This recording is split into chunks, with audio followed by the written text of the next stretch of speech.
Hello et bienvenue à ce nouveau numéro de la Minute Arthur. Aujourd'hui, nous parlons de la beauté de l'imperfection.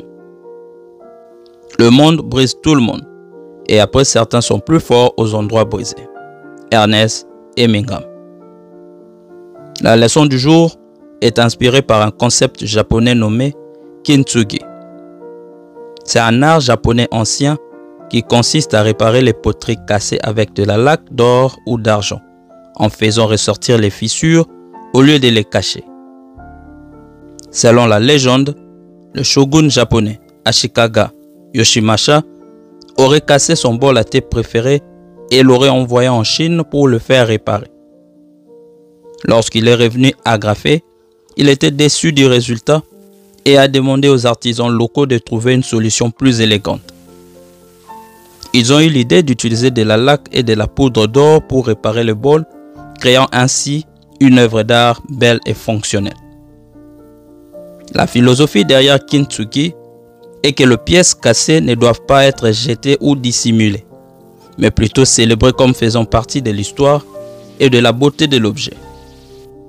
Cette forme d'art traditionnel est devenue de plus en plus populaire ces dernières années, non seulement au Japon, mais dans le monde entier, car beaucoup adhèrent à son message profond de résilience, de transformation et surtout celui de la beauté de l'imperfection. Mon ami, l'adversité peut être une opportunité pour devenir de personnes plus fortes et plus belles. Les marques d'adversité sont une façon de nous rappeler que malgré la souffrance et l'infortune, l'individu a la capacité de se restaurer intégralement grâce à son pouvoir de résilience.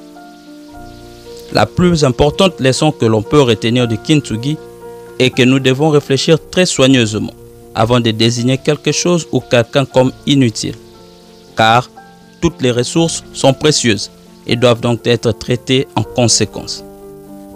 En tant qu'humain, les imperfections sont inévitables, que ce soit dans l'apparence, le caractère ou dans nos actions.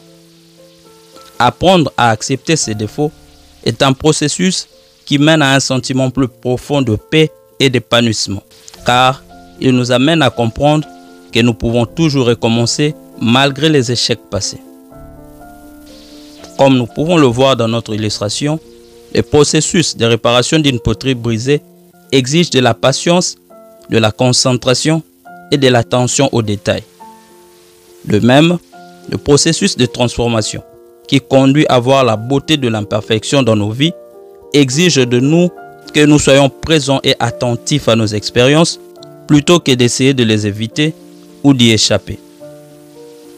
Accepter les imperfections nous aide à nous libérer de l'obsession du perfectionnisme qui cause un stress inutile et inhibe la créativité et la productivité. Reconnaître la beauté de l'imperfection a le potentiel d'améliorer la vie dans la société moderne. Il suffit d'identifier le domaine dans lequel elle peut être appliquée efficacement. Thank you.